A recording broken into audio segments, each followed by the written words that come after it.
turi kumwe na Major Micombero Hani Maria. Micombero akaba ari umuntu wahoze ari umusirikare mu ngabo za FPR ndetse wagize n'umwanya ukomeye cyane kuko wabaye umunyamabanga mukuru muri Minisiteri y'Ingabo z'Igihugu. Umwanya waje kuvaho ugiranye ibibazo na Jacques Nziza akaba ubu ngubu ari we wanagusimbuye kuri uwo mwanya muri Minisiteri y'Ingabo z'Igihugu. Major Micombero umaze guhunga ugeze mu Bubiligi, wabayeho nk'abandi ariko nyuma uza kujya mu ishyaka RNC, ishyaka buriyemo n'abandi bagenzi bawe mwahoranye muri FPR muri mu ngabo zikomeye z'u Rwanda. Ubwo ndavuga Karegeya Patrick Nyakwigendera, nkavuga Nyamwasa, nkavuga Gasingwa n'abandi benshi muri kumwe. Uyu munsi rero kuri itariki ya mbere turibukaho umwe mu ntwari mwagendanye, Patrick Karegeya, wiciwe hashize ukwezi, wiciwe muri Afurika y'Epfo. Nkagira ngo utubwire uko ari byinshi abantu bakomeza kwibaza nubwo nketi zitaraba, utubwire ukuri uzi kuri urupfu rwa Karegeya Patrick. Urakoze Madame Agnès ko wifuje ko tuganira muri iki gihe. Nkuko bivuze, ukwezi kumwe nyuma y'urupfu rwa Colonel Patrick Karegeya, wenda kugira ngo abatwumva babyumve neza, mu by'ukuri ko nari umusirikare muri leta ya FPR, nari umusirikare w'ingabo z'u Rwanda, ntabwo ari umusirikare wa FPR, kuko abasirikare ba FPR ngira ngo FPR gifata leta byari APR, uwo mutwe hera kuseswa uba nka composante imwe mu ngabo z'igihugu. Ikindi RNC nahungiye mu Bubiligi nsanzwe nyirimo, yavutse officiellement kuri aya matariki tuzi, ariko ibitekerezo byarenzwe zo tubifite kuva kera.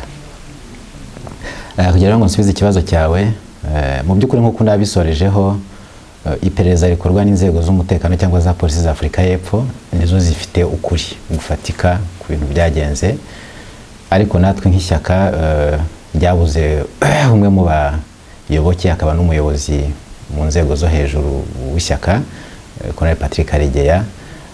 Natwe dufite ukuntu twakurikiranye ibintu ukuntu byagenze. Icyo tudashidikanyaho nuko urupfu rwa Colonel Patrick Karegeya rwabaye komandite, rwayobowe na Perezida Kagame na leta ya FPR nkuko yobowe na FPR nkuko dusanzwe tubivuga. N'ikibishimangira ntabwo ari accusation zisanzwe, nuko Perezida wa Repubulika y'u Rwanda Kagame muri breakfast prayer, amasengesho yabereye mu Hotel Serena, yigambye urwo rupfu. Narwigambye bamukomera mu mashyi.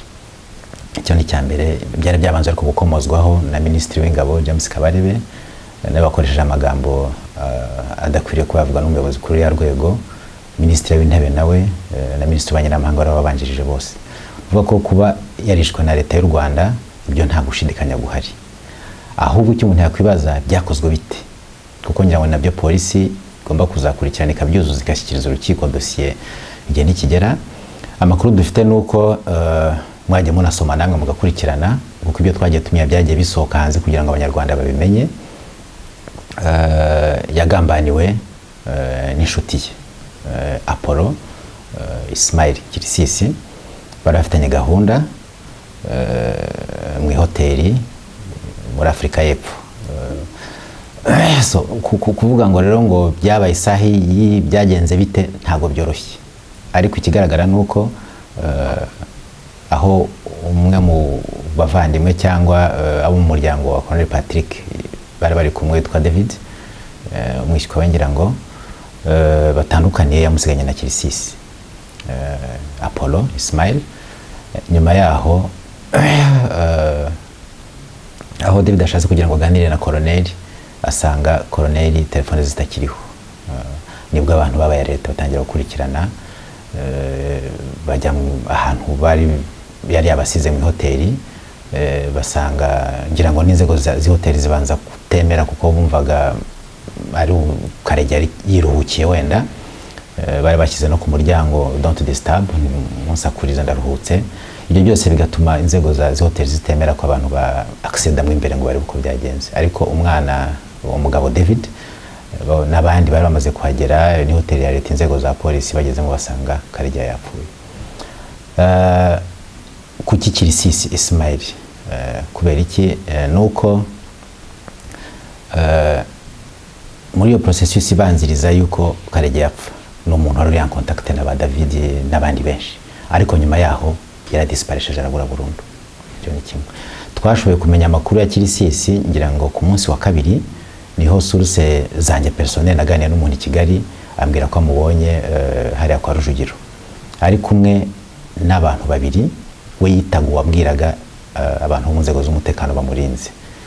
Ubundi Kirisisi yari umuntu usanzwe yikorera ubucuruzi busanzwe, kurindwa n'abasirikare. Nyuma y'ibyo bintu byabaye muri Afurika y'Epfo, kuba atarongeye kugaragara, kuba ibyavuzwe byose nta nama agaragara ngo agire icyo abivugaho, njye ndumva ntawashidikanya ko atabigizemo uruhare. Hari abandi bantu bavuzwe ko bafashwe, urumva kugira ngo nka Apollo agambanire Colonel Patrick Karegeya bigere ku gupfa, ntabwo ari ibintu yakora wenyine. Havuzwemo abantu benshi cyane muri iyo exercice, bamwe bari mu bihugu by'abaturanyi, harimo Francis Gakwerere, harimo ndetse n'abanyarwanda baba muri Mozambique. Habonetse amakuru anyuranye ko bashobora kuba barafashwe mbere, inzego za polisi zirabinyomoza. Nyuma Washington Post yongera kuvuga ko bafashwe bari mu nzego za polisi, ariko still nabyo biracyari amayobera kuko les mêmes sources cyangwa aho umuntu akura amakuru bavuga ko Gakwerere bari mu Rwanda. So biragoye rero kuko kumenya ukuri ko guteye, niba kuko Bagakorera abona bagenzi be bari mu nzego za polisi, bari mu nzego z'ubutabera, mu maboko y'inzego z'ubutabera, biragoye. Ariko ikigaragara nuko ukuri kugoye kukumenya ubu ngubu. Iyo tubwiye Kirisisi, bamwe bavuga Kiririsi. Uyu Kirisisi ni muntu kintu, umunyarwanda, ni umuntu kavukire wo mu Rwanda, ni umusirikare. Ni iki Kirisisi yari iki? Aziranya ate na Karegeya? Ni uvuga yari umuntu usanzwe. Patrick Karegeya we yari umuntu ukomeye mu Rwanda, ndetse yewe n'ahahungiye zivuga yuko ubuhunzi butuma umuntu atakaza agaciro, ariko nabwo yari umuntu ukomeye cyane cyane mu ishyaka ryanyu. Uyu Kirisisi bagendanaga gute? Ni iki? Ni umunyarwanda? Ni uwahe? kugira ngo tumenye.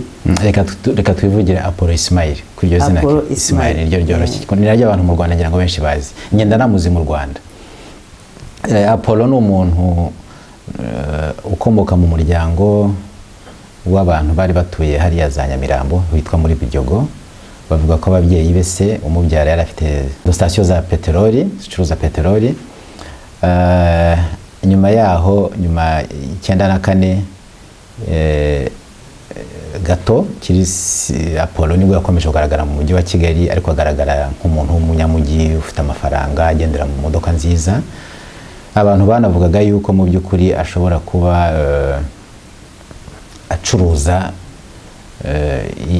acuruza mu buryo bwunguka cyane budasobanutse. Bamwe bakanavuga bati hubwo ari mu bintu bya traffic z'abantu abohereza kuzi Burayi, ibyo bita abapaseri mu magambo tumenyereye ino. Bakavuga ko yacuruzaga wenda ibintu by'ibiyobyabwenge byunguka vuba, ku buryo yageze no gufungwa mu Rwanda. Afungwa azira iki? Azira ibyo bintu nari nkubwiye, gucuruza ibiyobyabwenge na traffic y'ikiremwa muntu, abana b'abakobwa n'abana b'abasore yoherezaga ku mugabane w'u Burayi. Ariko afunzwe, nkeka ko nyuma babuze ibimenyetso bihagije. Yagendaga mu modoka nziza, afite amafaranga, n'ubu ngira ngo ara-exploita cinema hariya hamwe na ntuzana n'umusigiti wa kera Biryogo w'Abayisilamu. Ni umusore wari ubayeho neza, ariko akabaho neza ate? Yibera muri zo business.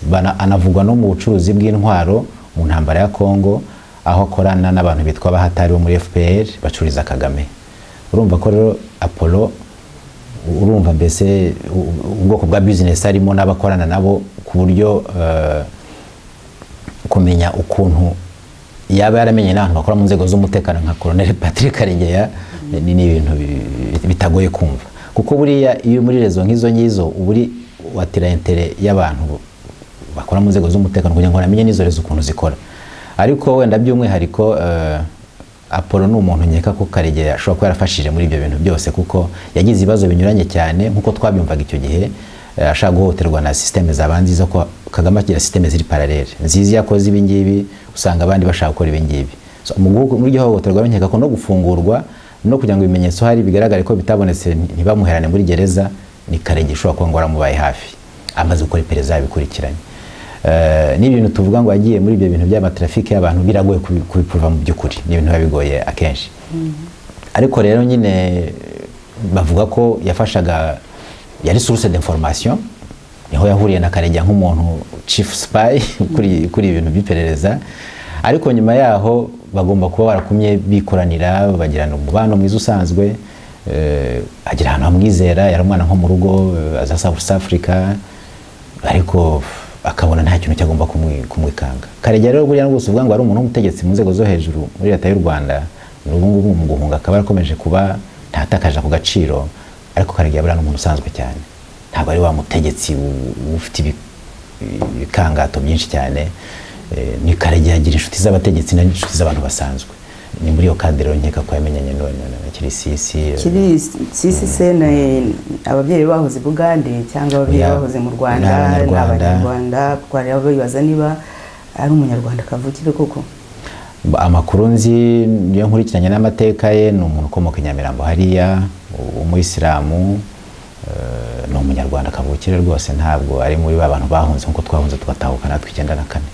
Kuba se Kirisisi noneho kuba Apollo ariwe wagambanira Patrick Karegeya, niba byose yamukoreye, mwumva biterwa n'iki, bituruka hehe? Nkeka buriya mu buzima busanzwe iyo ushaka kumenya amakuru ugira abantu wizera baguha amakuru, kandi kwizera umuntu bifite impamvu icyo ushingiraho. Nkeka ko rero kubera ari wa muntu ukunda amafaranga kandi ni umuntu nka individu, leta ihanganye n'ibikorwa byacu bya RNC, à l'occurrence Colonel Patrick Karegeya, ibinadukurikirana ibikorwa byacu, ikanamenya n'umuntu yacaho. Nkeka rero ko Apollo yaba yarabaye agent double. Kuba agent double ni ikintu nuba ko ubwo yabaye inshuti ya Karegeya, bakorana amufasha kumenya Karegeya mu Rwanda akagaruka, ariko kamwereka ko bidagomba ko bimenyekana ko baziranye, ko bakorana. Ariko de l'autre côté leta nigomba ko aramenya ati uyu muntu ni ngombwa. Rero cyane cyane iyo uri umuntu ukunda amafaranga, leta y'u Rwanda irayatanga iyo kubonyeho kuyakunda cyane, kandi hari icyo wayimarira. Nkeka ko ari muri iyo cadre yabaye recruté aba nka agent double, yoroshya, afasha leta y'u Rwanda kugira ngo bice mugenzi wacu Colonel Patrick Karegeya. Ku bwanyu se, ariko ubwawe ari wenda ari no ku bandi muri kumwe, Patrick Karegeya yazize iki? Icyambere cyo yazize kuba ari mu bayobozi bakuru ba RNC, cyo ni icyambere. Ikindi cya kabiri, ni umuntu wari ufite uruhare rugaragara mu bikorwa byo guhangana n'ira leta ya Paul Kagame. Urumva ko rero buriya umwanzi nawe y'u Rwanda n'umwanzi ufite imbaraga, ashyira afokaliza hehe kuri ba bantu aramusagize icyo abakoraho byagira impact ko barwana. Niba rero turwana n'umwanzi nka Kagame, nawe agomba kureba ati mu kurwana sinzagwana n'umuntu ari we wese umuyoboke wa RNC, ndaza gushaka umuyoboke ufite role runaka mu bikorwa bya RNC. Ariko buri icyo beshya niki nuko nta muntu uba special buriya. Gusa Karegeya ntawa suzestima agaciro arafite rwose, karahari, ariko buriya umuntu akaregeye umwishe havuka abakaregeya benshi, kandi nkeka ko ari ryo kosa buriya Kagame yakoze, yishe Karegeya ariko yoroheje ivuka ry'abakaregeya benshi. Hari rero abanyamakuru bamwe bagiye bandika bavuga yuko Karegeya ari umuntu uzi ibintu byinshi, wenda ko ariyo mpamvu leta y'u Rwanda yihutiye kuba yamukoraho kugira ngo ibyo bintu byinshi azi ibyo yo kuzamenyekana. Kuri wowe ibintu byinshi Karegeya yarazi n'ibiki byagombye kumuviramo kwicwa? Icyambere cyo reka turezone mu bundi buryo. Karegeya yari opposant farouche, sinzi ko nabivuga mu Kinyarwanda, yari mu bantu batavuga rumwe n'ubutegetsi bw'u Rwanda, ariko bafite calibre idasanzwe. Icyo ni icyambere, niyo motivation ya mbere nkeka ituma Kagame amuhiga. Ikindi cya kabiri, nk'umuntu wayoboye inzego z'iperereza zikorera hanze, akaba icyo cyo wambajije cy'amakuru menshi yarazi. Amakuru yose iyo uri umuyobozi w'inzego z'iperereza cyane cyane nk'urwo rwego, amakuru uzi ni menshi cyane. Ariko nta nubwo ari naho ntinya cyane, kuko buriya ibintu byinshi Karegeya yarazi nk'ibyo natwe tuzi, ibintu bibi byose twagiye tubidenonsa mu buryo nk'ubu mu biganiro twagiye dukora hirya no hino. Nkeka ko cyane Kagame aho yashingira aho ngaho nuko yabonaga yuko tumugejeje ahantu kavuga ati reka mbanze mbakereze, kuko azi ko bitazahagarara. Abantu bakeka ariko ko hari nk'inkuru cyangwa se ibintu byinshi yarazi ku idosiye ubu ngubu itarigera ijya n'ahagaragara ku bijyanye n'urupfu rwa Habyarimana. Wenda namwe hari icyo mubiziho, niko abantu bakeka bati uriya muntu yarazi uko byagenze kugira ngo indege ihanurwe, akaba wenda ariyo mpamvu bamuvanyeho. Ibyo ngibyo mutarashobora kubivuga, ndakeka ko nabyo byaba birimo. Gishobora kuba ari kimwe mu bintu byinshi, ariko ntabwo ari facteur determinant, imwe mu mpamvu yabiteye, kuko abazi iby'urupfu rwa Habyarimana ni benshi bagiye banabivuga. Tutangire kuri ba Abdul Ruzibiza, dutangire kuri ba Ruyenzi, yemwe na coordinateur wacu Dr Theogene yabivuzeho, natwe twakomeje kubivugaho. Ni benshi babizi. Ni ukuvuga yuko mu by'ukuri amakuru Patrick yarazi, yego kurego ariho, yanabivuze mu itangazamakuru muri za Jeune Afrique no muri itangazamakuru by'Abafaransa n'ibindi binyuranye, ko Kagame ariwe wishe Perezida Habyarimana mu gihe Habyarimana avuye kunegosia amahoro y'Abanyarwanda. Ni imwe, ariko ntabwo ari impamvu très déterminant, kuko ibyo azi cyangwa contribution yari afite n'abantu benshi cyane bagiye nabigaragaza. Bivuga yuko mu bushake bw'umucamanza ukurikirana iyo dosiye nakomeza gushyiramo ibyo deontologie musaba, ntabwo urupfu rwa Karegeya rwatumira dosiye itakomeza. Kuko yego bavuga ko Habyarimana yarishwe na Kagame, ariko ntabwo turumva abantu basobanura uko yagenze, niba yarishwe n'abantu bari muri CND nk'uko nyine FPR yari yarajikanye hariya muri CND, niba ari abo abamesoneri wenda Kagame yakoresheje. Hari ibintu bitaragaragara neza, ari nayo mpamvu nkeka ko muri ya dosiye nyine idasohoka ku ihanurwa rya Habyarimana. Ibyo tukavuga tuwenda buri yarabizi, azi Kagame uwo yatelefonnye, cyangwa se dufate ibyo Ruzibiza yanditse ko ari byo. En fait urupfu rwa Habyarimana hagiye gushimya imyaka hafi 20 rubaye. Ibikorwa ukuntu byagenze bigenda bifutikana buhoro buhoro mu mitwe y'abantu, ariko kitazafutikana niki, ari nacyo abantu bose bahurizaho, nuko iriya unité yari muri CND yari yaje kurinda abayobozi bakuru FPR muri cadre ya Accord de Paix d'Arusha, yari yowe na Kayonga ari we washyize mu bikorwa akoresheje bataillon ku buryo bw'ibanga kwica Habyarimana na Perezida w'u Burundi bari kumwe na equipage n'abandi bantu baravanye hamwe mu nama Arusha, icyo ni muri Tanzania. Icyo ni kimwe. Kayonga ntabwo ashobora gutinyuka kwica Perezida Habyarimana kuri initiative privée. Ibimenyetso byagiye bigaragaza, twakomeza no kubivuga, ariko ngira ngo kugira ngo bidatakaza agaciro kabyo, ibyo twavuze bifiteho biri ni kuko iperereza. Ariko ntabwo Kayonga akoze de son initiative. Urupfu rwa Habyarimana ni ka business cyangwa umupangu w'abantu batari benshi. Ni Kagame, ni Kabarebe, ni Kayonga. Uruhare rwabo ni uruhi. Kagame yayoboye planification, supervise execution, akoresheje James Kabarebe waje muri CND kureba plan zo kwica Habyarimana aho zigeze, ahamara iminsi asubira ku Murindi, ahavuye Habyarimana arapfa. Yishwe nande n'abasirikare bari ku buyobozi bwa Kayonga. Uko byagenze muri detail numva nta nyungu tufite kugira ngo biganirwe muri cadre nk'ingi, kuko bifiteho biri kugira ngo bidatakaza n'agaciro kabyo, ko ntago kubimenyetso bidiskitwa mu itangazamakuru bitakaza agaciro kabyo, ugasanga nta nicyo biserva perereza rikorwa. Umuco mbere icyo gihe wakoraga iki? Nawe wari muri CND? Nari umusirikare muri 600 muri CND. Icyo gihe nawe wari muri CND? Ko muri icyo gihe cyangwa mbere yaho naho Gatabazi yapfuye, bamwe babigereka ku butegetsi bwari buriho, ariko ejo bundi Faustine Twagiramungu yatubwiye ko nawe agomba kubarishwa na FPR. wenda twaba dutandukiriye gato. Gatabazi niwe yajya mu bazize FPR. ariko se iyo usesenguye nk'umunyamakuru wumva leta ya Habyarimana yakurikije iki Gatabazi? Kubera ko ari nabyo byagiye bivugwa nk'uko n'ibi bya jenoside turimo kuvuga, benshi batangiye bavuga yuko donc iby'urupfu rwa Habyarimana bavuga yuko yishwe na bene wabo Bahutu.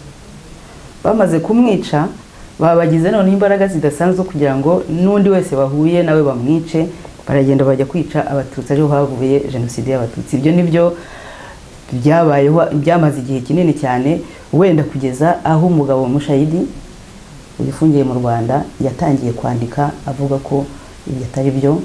Bitangira guhinduka gato aho Ruzibiza nawe yandikiye, ndetse Ruzibiza waje gupfa mu minsi yakurikiye. Twibaza niba nawe kuko ataba yaragiye mu buryo budasobanutse. Nyine icyiza nuko abantu nkamwe mukora itangazamakuru mufite esprit critique cyangwa d'analyse ihagije. Niho nakubarije ntise nka Gatabazi Habyarimana yamukiriki. Gatabazi yishwe n'abitwaga abatekinisien bisha abantu benshi cyane banyuranye muri Kigali. N'ibintu byinshi cyane byakozwe muri kiriya gihugu byakorwa na bari abatekinisien bantuza ba Kagame. Urumva? Ni abantu bari difficile à contrôler, évidemment bakontororwaga bagahabwa na logistique n'ubuyobozi bw'iyo batari mu mujyi wa Kigali, ko ntago umuntu yava mu rindi ngo aze gukora ibikorwa nk'ibinyi byasubireyo. Bishe Bagatabazi, imyigaragambyo yabaye za Gikondo hari bavuga ngo abakombozi barwanye n'intera hamwe, ni ibintu byabaga byatewe n'abo basore ba Kagame, ni ibintu byinshi. Gusa icyo Kagame yarushaga leta n'icyo nakomeza kurusha muri izi process turimo ubu ngubu, ni umuntu uzi kumanipula information, ni umuntu utegura ikintu yateguye na information ari buhe opinion publique na internationale, sibyo? Icyo gihe mu burare afite role ikomeye cyane, kubyo guerre psychologique ya FPR iri hejuru kurusha guerre psychologique ya leta ya Habyarimana. Niyo mpamvu ibintu byinshi cyane byagiye bikorwa mbere yuko jenoside itangira, cyane bigamije kuburizamo amasezerano ya Arusha, ni ibintu byateguwe na Kagame. Icyo ni kigomba kumenya. Ku rupfu rwa Gatabazi n'abandi. Habyarimana mbwira se abo Bahutu extremiste bamwica ngo iyo bamwica barwera ko bashyiraho system ikomeye ikomeza guhangana wenda tuvuge na FPR. Ariko cyagaragaye nuko Habyarimana apfuye system yabaye beaucoup plus affaiblie, byorohereza FPR kugera ku cyo yashakaga. So urira abantu kuyoba ngo yishwe n'Abahutu extremiste, ngo ya mubyeyi Uwiringiye Imana Agatha wishe umugabo we pour quel intérêt? Madame Habyarimana. Ah pardon, Madame Habyarimana. Nabyitangije mbabarira. Rwose njye mbona ari nko gushinyagurira uriya mubyeyi. Pour quel intérêt kwica umugabo we? Intambara igeze ahantu igiye gushira, amasezerano yarusha yabonetse, yemwe n'inzira go bakuritere ntago zari zihagaze nabi. Simbona rero intérêt afite uriya mugore yatuma agira inyungu kugira ngo umugabo wapfe abe perezida se, uwo mugore abe perezida. Kwa rero sangwa ifite imbaraga ze nka première dame, n'izindi yarakeneye zindi zari zihe. Ariko ne vous en faites pas, amateka niyo tiya tunavuga duti iriya dossier iri mu maboko y'Abafaransa nitagaragaza ukuri tw'Abanyarwanda kera gake tuzagaragaza ukuri kuri biriya bintu byabaye. Wenda mbabare gato, none se nk'uyu Rudasingwa Lando yaba yarishwe nande? Rudasingwa Lando sinabimenya, biragoye. Ndasingwa uyu Ndasingwa Lando wari yaba yarishwe nande? Bavuga ko ari musaza wa Minisitiri w'Ububanyi n'Amahanga Louise Mushikiwabo. Biragoye kubimenya. En fait yabona ndi muri CND, ariko ntabwo ariko ko umuntu yari ahari wamenya ukuntu ibintu byose byagiye bigenda, ko umuntu abaga afite wenda n'urwego twari turiho icyo gihe nari suri tanarabyibuka, yabwitama nayo ndi mu nzego zitamenya ibintu byinshi cyane ukuntu bikorwa, kandi kuko nayo ifite capacity yo kumenya icyo gihe.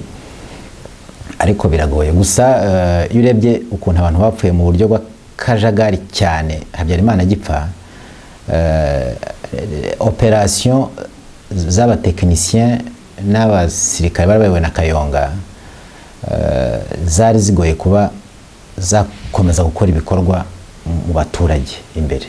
Ntabwo nsobanura ko bishwe n'abajepe nk'uko bivugwa, ariko sinashimangira ko byishwe n'abasirikare ba FPR. Biragoye.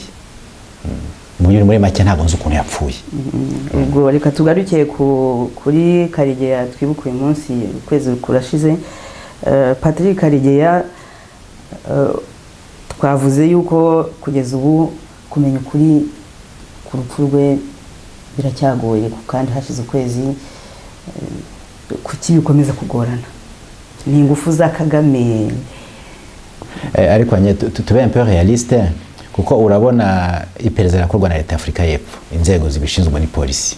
Igihe ni ukwezi kumwe, ndakeka ko atari igihe kinini cyane ku buryo umuntu yavuga ati ukuri ntikuramenyekana. Ushobora no gusanga polisi, ngiye sinashidikanya ko itazi ukuri ukuntu ibintu byagenze, simbishidikanya rwose, kuko yapfiriye mu hoteli nziza ifite systeme za video camera zikora. Yego wenda abamwishe bagize umwanya wo kugira ngo bisuganye bahunge, ariko ndi sûr et certain ko ukuri bagufite. So kuvuga ngo rero nyuma y'ukwezi kumwe hari ibintu nkeka ko bishobora kuba byaragaragaye, ariko nk'uko bizi iperereza riba ribanga. Buri ibya polisi tuzabimenya ryari, tuzabimenya ko dosiye yashyikirijwe urukiko, iburana ryatangiye. Ariko ngenda shimangira yuko ibintu byinshi byakozwe, kandi ngenda nashima izo nzego akazi zakoze, kuko zahere ko zihagize cyageraho bimenyekaniye, ashyirwamo imbaraga. Nabo bantu bose bavugwa muri Mozambique bagiye bafatwa wenda bakanafungurwa, mwumvishe ko hajyamo na za ruswa z'amafaranga atagira ukuntu angana. Ntabwo Kagame yapanze kwica Karegeya ngo agende yicare mu ntuza mu rugwiro anywe champagne cyangwa muhazi, yibagirwa no gutegura ukuntu abantu babigizemo uruhare bashobora kuba bava aho bakoreye ayo mahano. So ibyo byose rero n'amafaranga menshi arimo. Ntabwo nge nabivuga ko ari ingufu za Kagame, pas du tout, kuko franchement na Kagame kuri ngewe ndi convaincu ko amaze kujegera. Yajegeye ati, icyambere uriya munsi Patrick apfa, nta jambo yabwiye abanyarwanda nkuko asanzwe abikora nk'umuyobozi w'igihugu. Ubwo tuvuge ko yari ari ahantu muhazi cyangwa handi na ba Jacques Nziza banywa champagne ko Patrick yapfuye.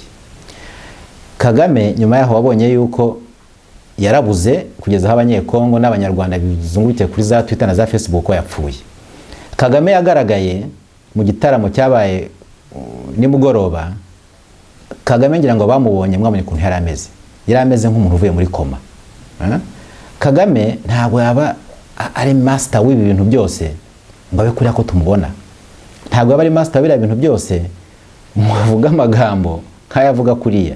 Kagame ubu ngubu arareagista ku bikorwa we akora bikamukoresha amakosa. Niyo mpamvu nkeka ko ngewe ashaka kugeza mu bihe bye bya nyuma kugira ngo abamurwanya nibatamuhirika ngo agire uruhande wonyine azihirika.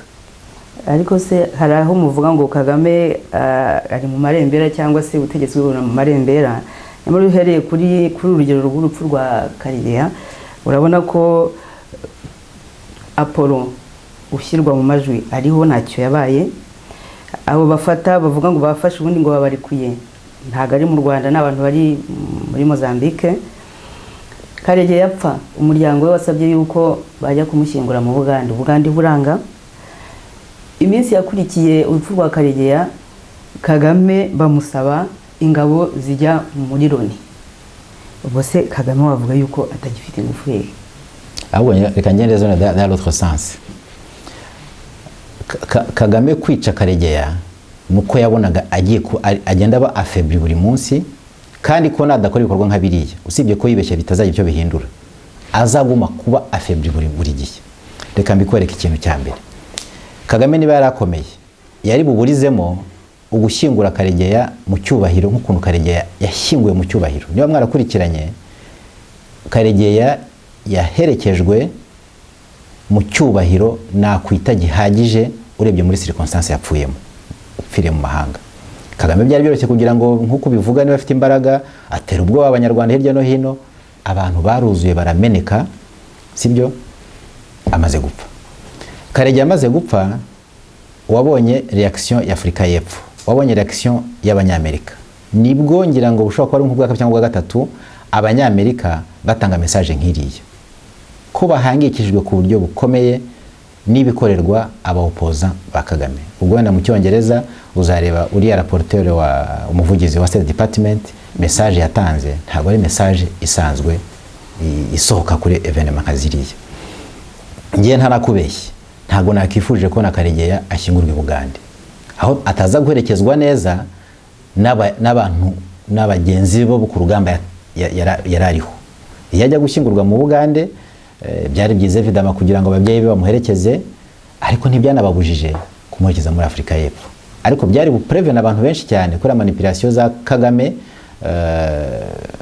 na manipulation zafite mu nzego z'umutekano i Bugande ahubwo byari butume Karegeya ndagucyubera nk'icyo yahawe cyo n'ikindi kuba rero ngo Kagame yarasabwe ingabo zijya mu kubahiriza amahoro muri Centre Africa niho ukuntu byasabwe ikindi igihugu cyose kiri sharp gifite ingabo ziri aho zidafite icyo zikora zishobora kubaza utaziboneye akazi zakumerera nabi byakorwa rwose ntabwo Kagame diplomatique Kagame se kuki atakizibura yarahazaga buri gihe nkuko abishaka Kagame ngira ngo asigaye yakirwa hanze nko mu Bubiligi simpamye ko ashobora kuhagera.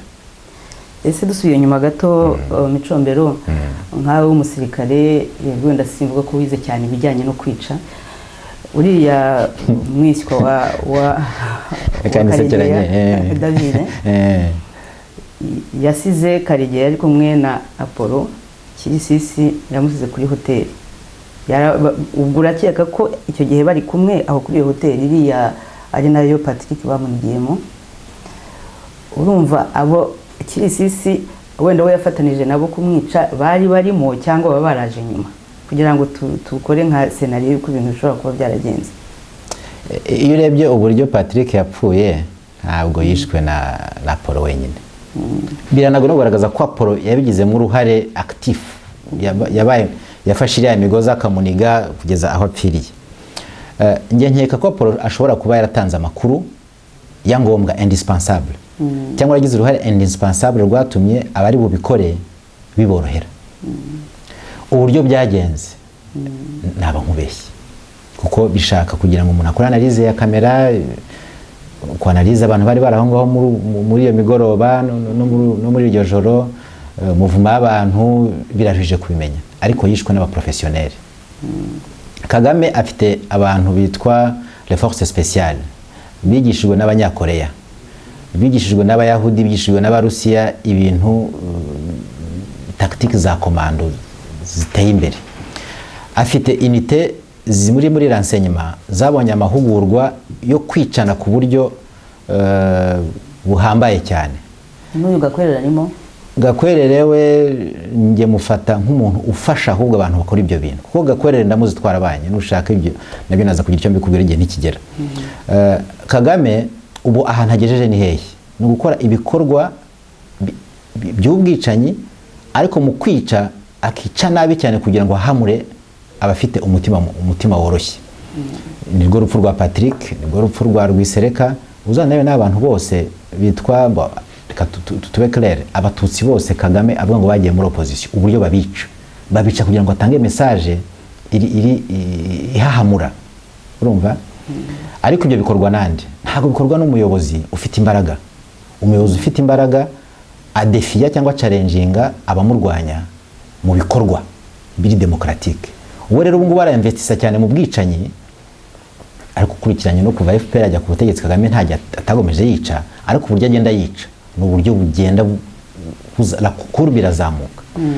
No ukuvuga ko rero niyo technique asigaranye ntabwo gifite imbaraga muri diplomasi ngo araca intege abamurwanya nta gifite imbaraga politique interne ngo nibica muri demokarasi amatora kudiskita za politike zo mu gihugu imbere aneshe abo muri opposition icyakora no kuyoboresha terreur. Turebe noneho kuri iyi kaya ya Karegeya tugerageje kureba uko byari kumva uko byari bimeze uratekereza ko byaragenze bite icyo gihe Karegeya ari kumwe na David mu cyumba harimo abantu baje nyuma ese yarinjiye bahita bamwica babanje se uko umuntu yatekereza scenario ishobora kuba yarabayeho. Ntabwo nshaka gutinda cyane ku buryo Karegeya yapfuye kubera yuko ntabwo ubwo buryo bworoshye kumenya udafite données za polisi kuko nta muntu wari uhari cyangwa utari uri kumwe na Apollo ngo ube mwarabiganira kubwira uko byagenze. Ntabwo nshaka kubitindaho. Ariko nk'uko bivuze ntabwo ari Patrick wapfuye bishe nabi gusa, hari abo barwisirika, hari n'abandi bagiye bapfa Benshi. nabi, ku buryo umuntu yibaza ati ese uwo ni umuco muri FPR. ahubwo wavuze uti ni umuco wa Kagame. FPR ngiye mbabwire ni icyuka gihari. FPR sibaho buriya Agnes. FPR ngo ni igistructure gihari kiri aho cyanditse, gifite abantu bari mu myanya birira amafaranga y'igihugu cyangwa bakarya amafaranga ya FPR bayacuruje, ariko FPR ntibaho. FPR ahubwo vuga uti Kagame yishamo icyo gistructure agakora ibyo ashaka. Aname conscience ndi sûr certain que mushiki wa bintu byavuga suko ari convaincre nabyo James byavuga azi ukuntu Karegeya yamuvanye ahantu habi agiye kubora. Kagame yanze ko yivuza. Bariya ba Damiyani batanazi ukuntu ibintu bimeze, batanatekereza ko nibatitonda bashobora kuzaba nk'ukuntu bagenzi babo babanjirije byagenze. FPR ntabwo ibaho, ahubwo uvuga uti Kagame n'inzego ze ni umuco wabo wo kwica. Njye nakubwira ni umuco wabo wo kwica.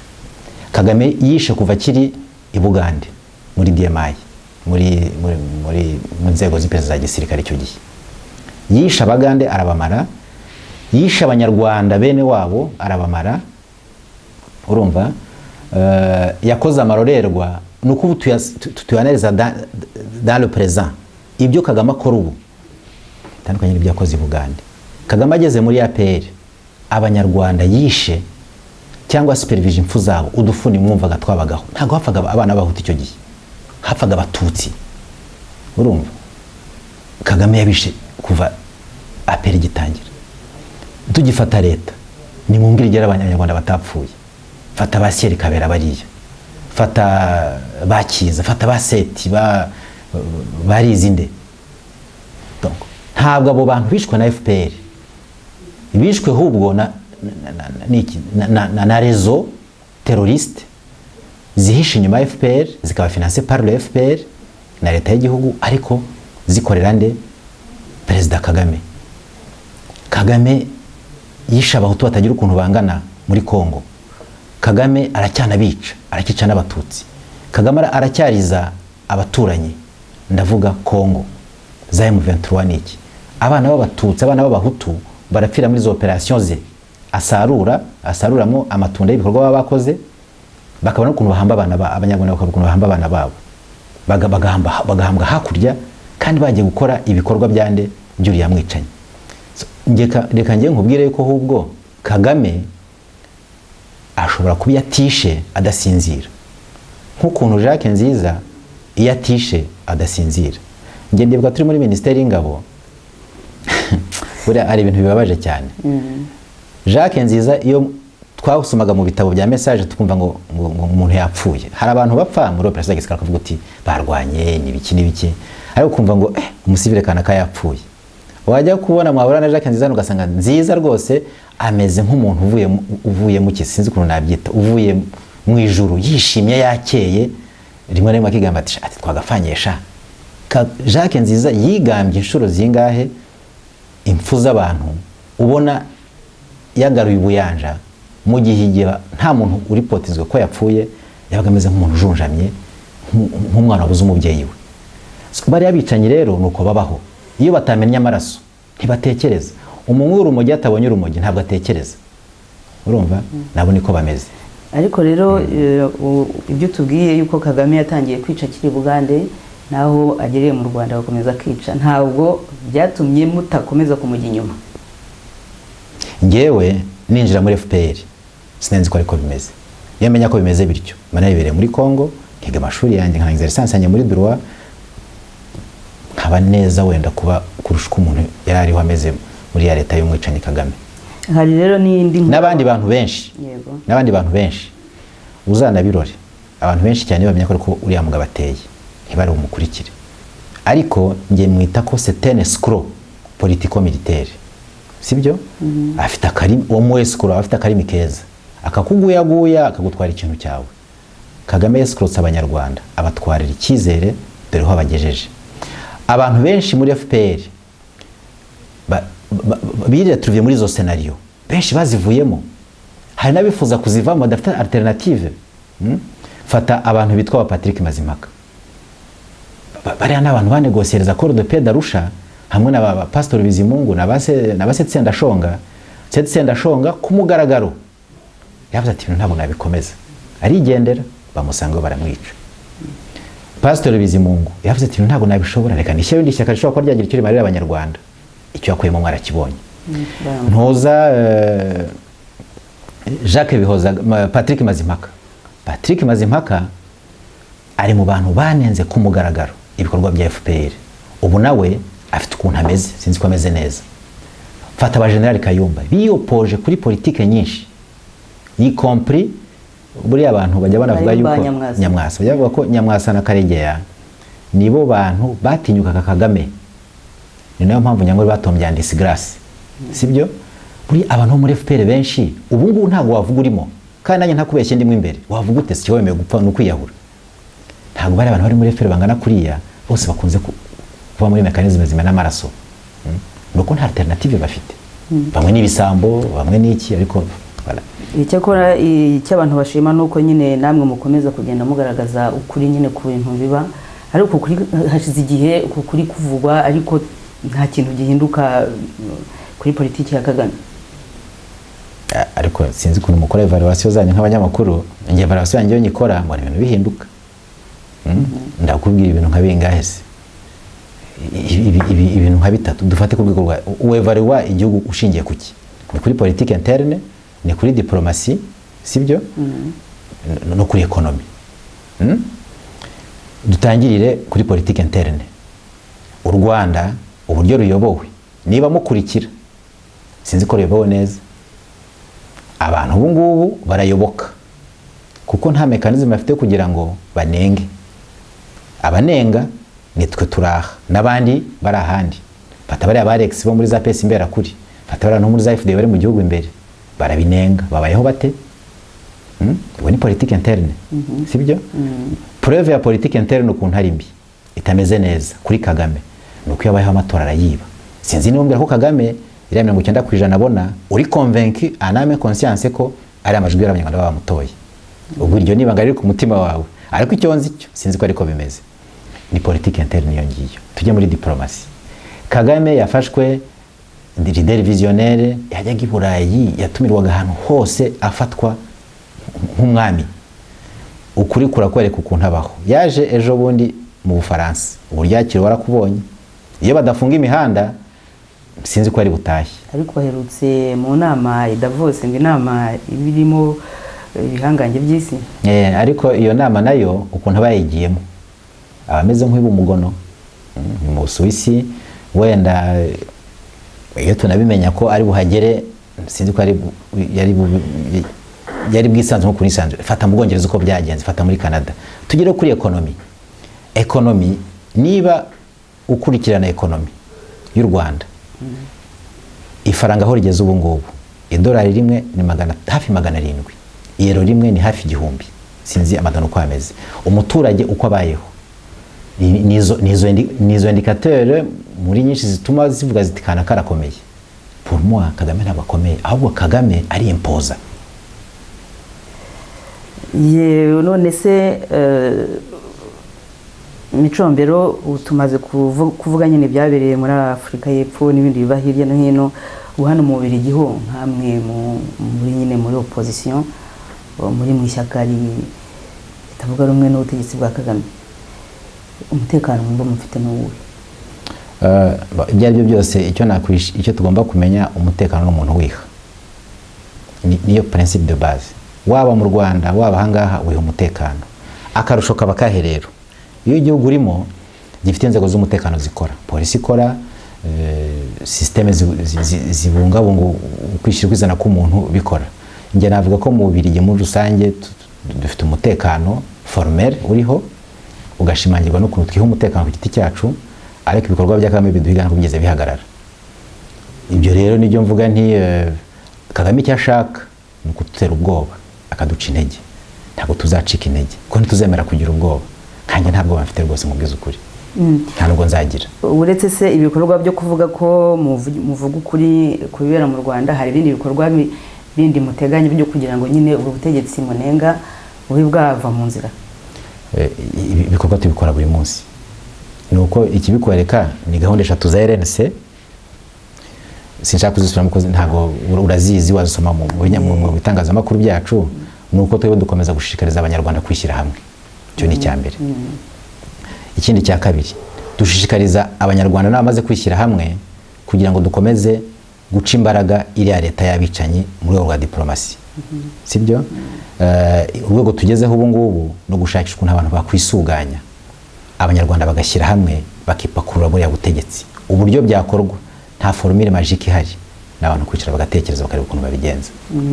Reka tunasimbuke gato ku makuru avugwa muri iki gihe i Kigali mu Rwanda, by'umuri Liyetona Mutabazi wahoze ari Garde du Corps, wahoze ari mu bacunga umutekano w'umukuru w'igihugu Perezida Kagame, aza guhunga nyuma Ubugande baza kumushimuta mu Bugande, cyangwa se Ubugande buramutanga. Ubu ngubu mu buryo bamurega bakavuga ko ari kumwe namwe RNC mu bikorwa biteza umutekano muke mu Rwanda. Iriya bya Liyetona Mutabazi ho uramuzi, mwarabanye, urabona urubanza rwe rumeze rute? Kandi bize n'amategeko, wowe ntabwo uri umusirikare gusa. Mutabazi twarabanye, nize amategeko nk'uko bivuga, nakoze muri systeme y'ubutabera, ubu ngubu yahagaze imbere aburana, byose ndabizi. Urubanza rwa Mutabazi narukurikiraniye hafi mu bitangazamakuru kugira ngo nkurikirane ukuri n'uko kumeze, kuko kuba ari muri RNC biragoye kuba nabisobanura, kuko ntidufite za registre twandikamo abayoboke bacu, cyane cyane mu bihugu nka biriya bifite umutekano mukeya, kuvuga ngo kana kanene RNC biragora. Ahubwo nwayo zacu za RNC muri kariya karere nizo zamenya niba ari umuyoboke cyangwa atari umuyoboke. Ariko icyo naguhamiriza, naguhamya niki, nuko ntabwo ari mu bantu badashyigikiye ibikorwa bya leta ya Kagame. Wagiye ubibona kuri za Facebook ibyandikwa n'ibiki. Niyo mpamvu Kagame amuhiga. Mutabazi ndamuzi, ariko reka mbanze nkubwire yuko ntarajya no kuri Mutabazi dusoza icya Karegeya, ngira ngo abantu bagomba gucika intege ko Karegeya yapfuye. Abantu bagomba kumva ko ibyo twakomeje kuvuga ko Kagame afite leta ihotora, koko Kagame arahotora. Abantu bakomeje gutekereza bati bari baracyari muri FPR ntibarayivamo. Kereka niba hari Kagame ajya muri FPR akagenda kwica abayoboke ba FPR. Kagame yahize Karegeya, sinzi niba mwize ko ari umuntu wa FPR. Ngira ngo icyo kiragenda gisobanuka. Gusa nuko abantu bagomba gutinyuka, ntagire umuntu uzagira ubwango kuko Kagame yishe Karegeya. Niba atarakwica nuko umunsi wo gufuta aragera, ariko niba uri umuopoza uri kuri liste igomba kuzapfa. Niba uri umuopoza we ukonje, ntabwo uri kuri iyo liste. Niba uri umuopoza ukonje, ntacyo uzamarira abanyarwanda. So reka tujye kuri Mutabazi rero. Mutabazi, Liyetona Mutabazi twarabanye. Twabanye muri High Command, inite yarindaga Kagame, nagezemo 91. Mutabazi yaje muri groupe y'abasirikare bajemo nyuma ya groupe yanjye nzamo, hafi ngira ngo 92. Yaje ari umwana mutoya, umwana muto w'umuhanga ufite umuhate, wabonaga ashoboye urugamba. Twamwise Toburende. Toburende urumva ko ni Otoburende mu Kinyarwanda. Ntabwo bamwise Toburende kubera yuko ajegajegaga, karakana rwose gato kadogo, kaje kajya no muri headquarter High Command, kabanaga na Kayonga, kariswe to Kayonga n'abarushinzwe ku wari yungirije Kabarebe kutuyobora. Yari umwana rero ukunda akazi kandi w'umuhanga. Yarakomeje ukurikirana twihute cyane, akora amaformation yose yakozwe n'abari basirikare barinda Kagame. Yageze naho noneho anayobora abasirikare barinda Kagame ahanitwa ku Muhazi, hari aho akusanyiriza ibintu bye byose yibye akabihashyira. Bavuga ko ari we yagomba kumwicira. Tobure Mutabaza yiciro Kagame. Kwica Kagame, ariko Kagame agomba kubatinya gupfa, ariko agomba ko ari umunyabwana n'ubwo bwose yica abantu. So peza bitagira goye. So Mutabazi rero nkuko tubikurikirana tubyumva, kubera ko Kagame ari umunyabwoba, ngo yagombaga gutembera muri za Muhazi aho ngaho, noneho yinjira ku bwato Mutabazi ataburimo. Niho Mutabazi yagize ibibazo, ngo atabonetse ngo amuherekeze, kandi afite abasirikare batagiye kumangana bamurinda. Nka detach commander yagombaga kuba hari n'ibiki ntiyamubona. Bimuviramo ibibazo, arafungwa nabi cyane. Buriya initirinda Kagame ni igisirikare mu kindi, bagira za gereza zabo, ngira ngo bafite n'amategeko y'ababagenga. Umwana ngo kubw'amahirwe arahunga, kuba rero nzi ibyatobora ndetse uko nkuko bavuga ari umuntu wa RNC nuko ngewe umunyarwanda wese uba victime w'akarengane tukagira opportunity yo kubimenya mbikurikiranira hafi cyane ni dans ce sens là nabikurikiranye ahungira i Bugande bakavuga ngo noneho ngo ahungiye i Bugande ngo arirasa barirashe kugira ngo avuge ko ari mu Rwanda bamurashe ngo bimuheshe stati usibye na Toburende uburyo yahunze bwari busobanutse kugira ngo HCR muri condition normale zimuhe statut hari n'abahunze bandi bagiye babona statut bitagoranye ntabwo arakeneye kugira ngo yirase ahubwo leta y'u Rwanda yakoze icyo gikorwa ku butaka bw'u Bugande byagize impact mu mibanire yabyo n'u Bugande ariho hamonswe izo scenario kugira ngo bikure icyo gisebo cyo bakoze cyane ko n'itangazamakuru Human Rights Watch n'abandi bavuze kuri ibyo bintu Mutabazi rero kuri ngewe yabaye enlevé kuko ntabwo ngeze aba extradé iyo ugiye kuba extradé bica mu processus y'amategeko bakava ku mugaragaro ntibikorwe mu bintu bimeze nk'ubwiru we rero yatwawe uburyo yatwawe sinzi ko ari nawe ari nanjye tuzi ukuntu bamutwaye concrètement matériellement byagenze bite urumva niba bitazwi rero nuva ko bitakozwe mu mucyo niba bitarakozwe mu mucyo ntabwo yagiye abishaka niba yatagiye abishaka rero yabaye enlevé ageze mu gihugu ntabwo yashyikirijwe inzego z'ubutabera bakurikiraneho ibyo byaha yarakurikiranyweho ariko bari barakoze scenario ishushanya ibibazo byose u Rwanda rufite babona mechanisme y'ukuntu baza kubibonera preuve yabyo ni Mutabazi bamujyana ahantu sinzi ahari ho ko ntiwamenya aho yagiye ariko icyo nzi cyo mbere kugira ngo ashyikirizwe ubugenzacyaha ahari ubutangira gukorerwa dossier ukabona avoka ukunganira cyangwa utanamubona ariko nibura aba OPG n'abashinjacyaha n'abacamanza iyo bageze imbere ubuzi ko nibura amategeko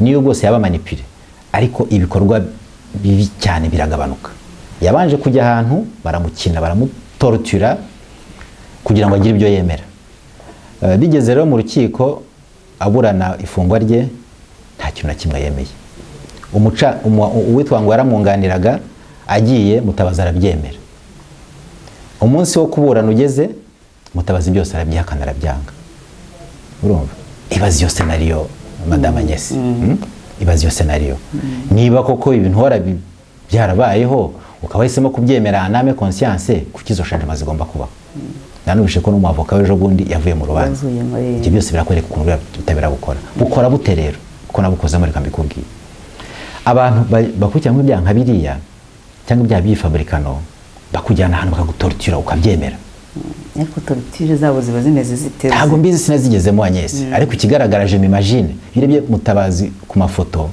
none usanzwe umuzi imbere ubona yarahungabanye cyane urumva sinawe gusa je me dis que n'abandi bana muri ya dossier ariko byagiye bigenda ariko rero icyo bagukora ni baragutortura ukemera iyo wemeye bikajya muri police judiciaire ukabyemera bikajya mu nyandiko mvugo mu bushinjacyaha bikagera mu rukiko ukabyemera baba bagize amahirwe y'ibintu byabo bo rero baramutortuye yarabananiye na Joseph Nzabanita umuvugizi w'ingabo wabonye yuko aho Toburende abyemereye yavuze ati reka dukore scenario ibintu byose dufite ibibazo RNC n'abateroriste RNC ikorana na FDLR RNC ikorana niyo yakoresheje Mutabazi byose bakubitaho ngaho kubera ko Mutabazi yabemereye bwabo ndi wenda hari bazi ko najya imbere y'ubutabera akabyemera ibibazo byababujije amahoro byuko RNC ikorana na FDLR ko RNC ari abateroriste ko RNC yica abanyarwanda bazaboneye preuve noneho abanyarwanda bakabakubiteho igihu kibajyana nk'ukuntu babishaka bikereka amahanga yuko koko ariko RNC iteye ariko baratunguwe ejo bundi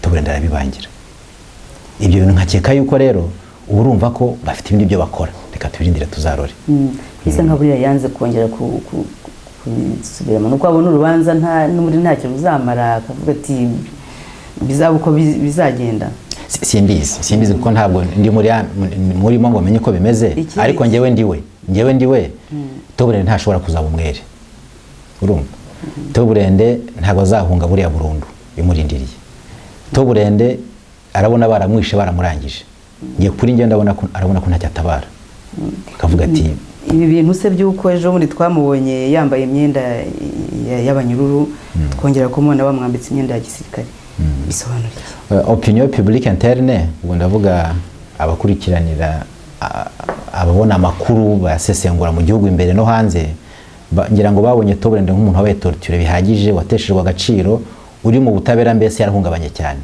Ngenyeka ko kumwambika uniforme yari nko kwerekana yuko afunzwe muri condition nziza, afite uniforme, abayeho neza. Voilà, icyo ni kimwe bishimangira ya manipulation de l'information ya leta ya Kagame. Ikindi cya kabiri nuko buriya iyo umuntu atarakatirwa ngo ube kondane ugaragarweho icyaha ufatwa nk'umwere. Ubwo barashaka kugira ngo wenda barebe ukuntu balegaliza y'amategeko ateganya, kuko ngira ngo babonye ko ibyanenzwe muri aya mategeko bitagira ukuntu bingana. So ibyavugwaho ni byinshi cyane, ariko nuko yageze mu maboko y'abicanyi kandi uri kuri kalibre nk'iya Toburende nuko bigenda. Buriya urabona bishoboka ko Mutabazi yari gushobora kurasa Kagame akamwica? Oya, buriya ngira ngo nibyo nakubwiraga kare, Kagame mu kwica abantu azi ububi bwo kwicana. Ayo Kagame ashobora kuba ari umunyabwoba wa mbere abanyarwanda bafite, yikanga igicucu cye ku buryo Kagame anikanze n'umugore n'abana be ashobora kubica.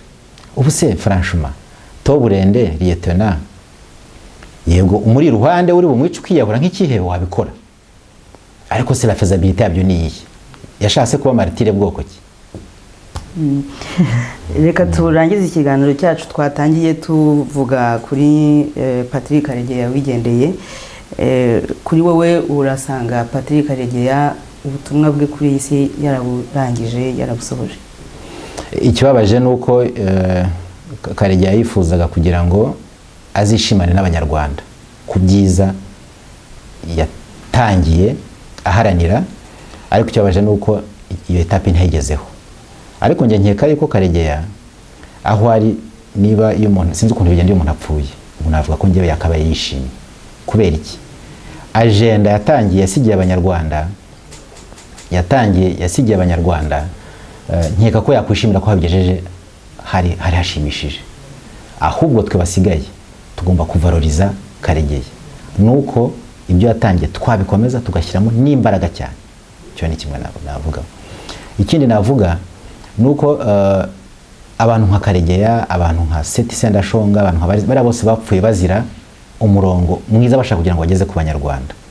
Umunyarwanda aho ava akagera kugira ngo adatatira igihango afitanye nabo, no kugira ngo yongere imbaraga mu bikorwa yakoraga bigamije kugira ngo abanyarwanda bagere ku Rwanda rwiza bifuza.